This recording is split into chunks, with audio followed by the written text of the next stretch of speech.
एक समय की बात है, मद्र देश में अश्वपति नाम के धर्मात्मा राजा थे। उनके यहां कोई भी संतान नहीं थी। राजा ने संतान हेतु एक यज्ञ करवाया। कुछ समय के बाद उन्हें एक कन्या रत्न की प्राप्ति हुई। उस कन्या का नाम उन्होंने सावित्री रखा।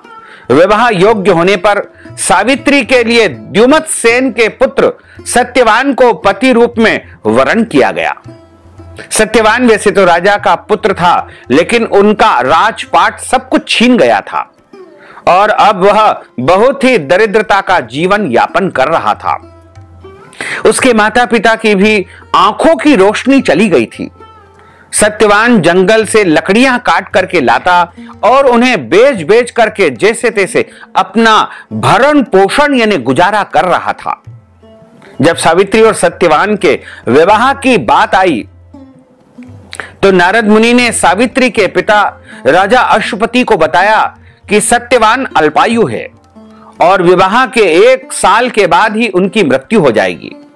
हालांकि राजा अश्वपति सत्यवान की गरीबी को देखकर पहले ही चिंतित थे और सावित्री को समझाने की कोशिश में लगे। नारद जी की बात ने उन्हें और चिंता में डाल दिया, लेकिन सावित्री ने एक नहीं सुनी। वह अपने निर्णय पर अडिग रही। अंततोगत्वा सावित्री और सत्यवान का विवाह संपन्न हो गया। सावित्री सास ससुर और पति की सेवा करने लगी। नारद मुनि ने सत्यवान की मृत्यु का जो दिन बताया था, उसी दिन सावित्री भी सत्यवान के साथ जंगल में चली गई। वन में सत्यवान लकड़ी काटने के लिए जैसे ही पेड़ पर चढ़ने लगा, उसके सिर पर असहनीय पीड़ा होने लगी और वह सावित्री की गोद में सिर रख करके लेट गया।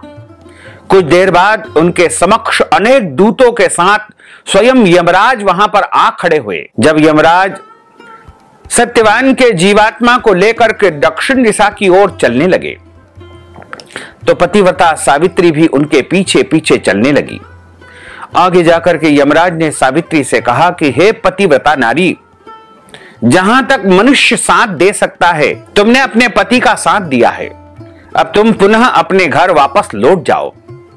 इस पर सावित्री ने कहा कि जहां तक मेरे पति जाएंगे वहां तक मुझे जाना चाहिए।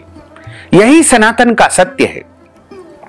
यमराज सावित्री की वाणी सुनकर के प्रसन्न हुए और उसे वर मांगने को कहा। सावित्री ने कहा कि मेरे सास ससुर अंधे हैं, उन्हें नेत्र ज्योति दे दीजिए। यमराज ने तथास्तु कह करके उसे लौट जाने को कहा और आगे बढ़ने लगे।